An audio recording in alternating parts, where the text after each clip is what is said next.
नमो नमः विद्यार्थियों। आज हम हमारी सुरभि कक्षा अष्टम का दशम पाठ आज़ाद चंद्रशेखर पढ़ने जा रहे हैं।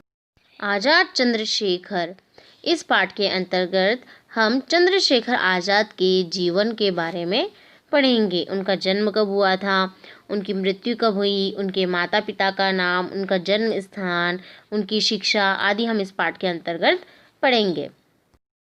दशम पाठ आज़ाद चंद्रशेखर। पाठ 10 आज़ाद चंद्रशेखर। आचार्य कक्षायां शिक्षयति, आचार्य कक्षा में पढ़ा रहे हैं। आचार्य भो रमे श्वः कः दिनांकः अस्ति। आचार्य ने रमा से पूछा, रमा कल क्या दिनांक है। रमा श्वः जुलाई मासस्य त्रयोविंशति दिनांकः अस्ति। रमा ने कहा, कल जुलाई माह की 23 तारीख है या दिनांक है। आचार्य जुलाई मासस्य त्रयोविंशति दिनांके किमर्थ प्रसिद्धम। अब आचार्य ने पूछा कि जुलाई माह की 23 दिनांक जो है वो किस लिए प्रसिद्ध है या किस कारण से प्रसिद्ध है। प्रिया अस्मिन्ने दिनांके आज़ाद चंद्रशेखरस्य जयंत्या उत्सवः आयोज्यते। अर्थात प्रिया ने क्या कहा, इसी दिनांक को आज़ाद चंद्रशेखर की जयंती का उत्सव आयोजित किया जाता है। किसने जवाब दिया, प्रिया ने। आचार्य चंद्रशेखरस्य जन्म कस्मिन् ख्रीष्टाब्दे अभवत्। अब आचार्य ने कहा कि चंद्रशेखर का जन्म किस ईस्वी या सन में हुआ। विभु चंद्रशेखरस्य जन्म 1906 ख्रीष्टाब्दे अभवत्। विभु ने उत्तर दिया, चंद्रशेखर का जन्म 1906 ईस्वी में या सन में हुआ। आचार्य सम्यक् गुप्तम भवता। अर्थात आचार्य ने कहा, तुमने ठीक कहा है या तुमने ठीक उत्तर दिया। रमा भो आचार्य चंद्रशेखरस्य जन्म कुत्र अभवत्। अब रमा ने पूछा कि आचार्य चंद्रशेखर का जन्म कहाँ हुआ है। आचार्य चंद्रशेखरस्य जन्म मध्य प्रदेशे अलीराजपुर मंडला अंतर्गते भाबरा नामक ग्रामे अभवत्। आचार्य ने जवाब दिया या उत्तर दिया, चंद्रशेखर का जन्म मध्य प्रदेश के अलीराजपुर मंडल के अंतर्गत आने वाले भाबरा नामक गांव में हुआ था। प्रिया भो आचार्य को तस्य पितरो।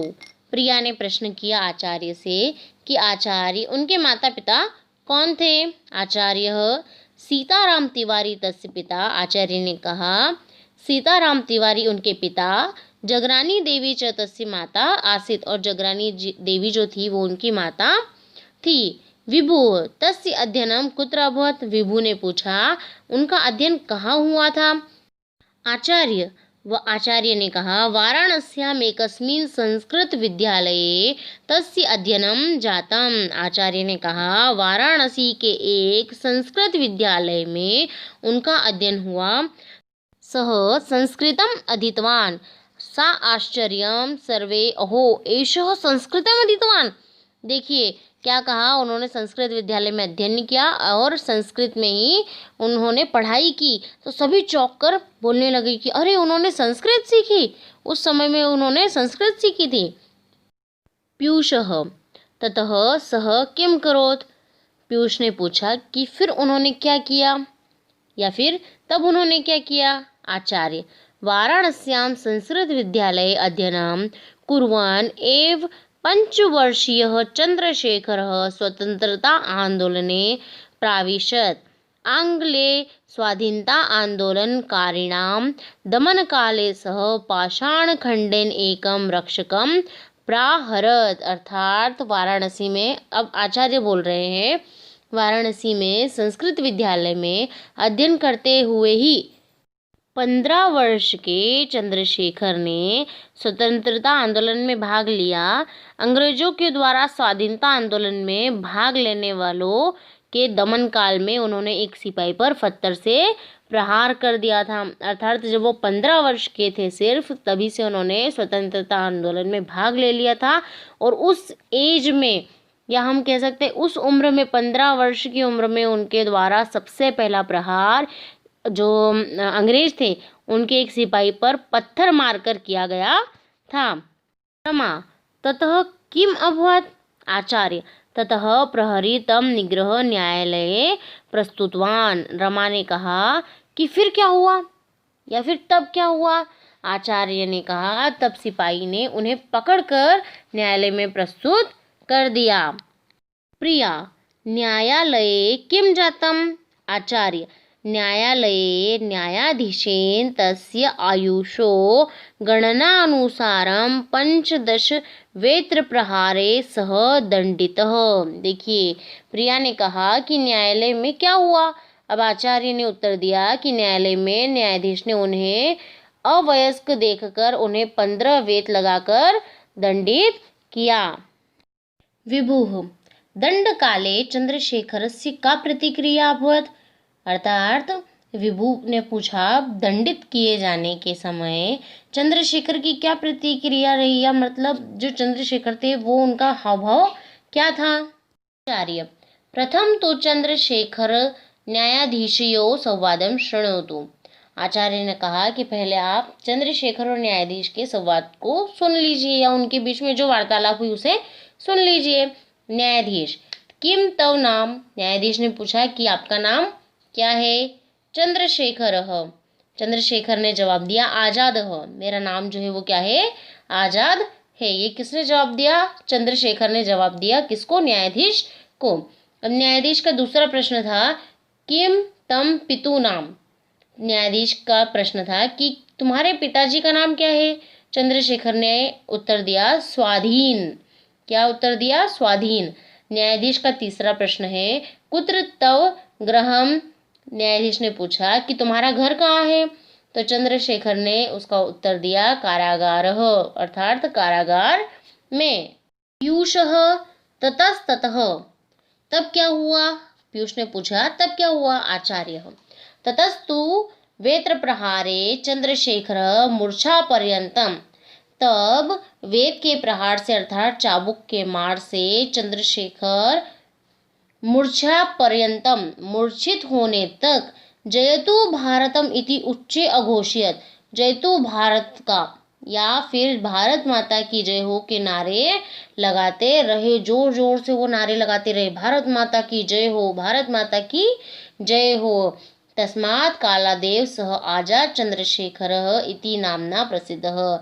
और उसी समय से वह आजाद चंद्रशेखर के नाम से प्रसिद्ध हो गए या प्रसिद्ध हुए।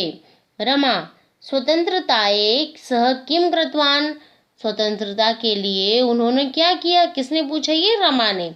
आचार्य तेन हिंदुस्तान सोशलिस्ट रिपब्लिकन आर्मी इति स्वाधीनता सैनिकानाम् एकं संघटनं कृतम्। तस्मिन् संघटने भगत सिंह, राजगुरु, बटुकेश्वर, शिवराम, सुखदेव सदृशाः क्रांतिकारी तस्य सहायका अभवन्। काकोरी साइमन कमीशन केंद्रीय असेंबली मध्ये आग्नेयास्त्र प्रक्षेपणादिषु सह शिरोमणिः। अर्थात उन्होंने किसने? चंद्रशेखर आजाद के द्वारा हिंदुस्तान सोशलिस्ट रिपब्लिकन आर्मी के नाम से स्वाधीनता सैनिकों का एक संगठन तैयार किया गया। उस संगठन में भगत सिंह, राजगुरु, बटुकेश्वर, शिवराम, सुखदेव ऐसे कई और क्रांतिकारी वीर थे जो सहयोगी बने या फिर उनके द्वारा सहयोग किया गया। काकोरी साइमन कमीशन, केंद्रीय असेंबली में बम फेंकने आदि में वह अग्रण्य रहे।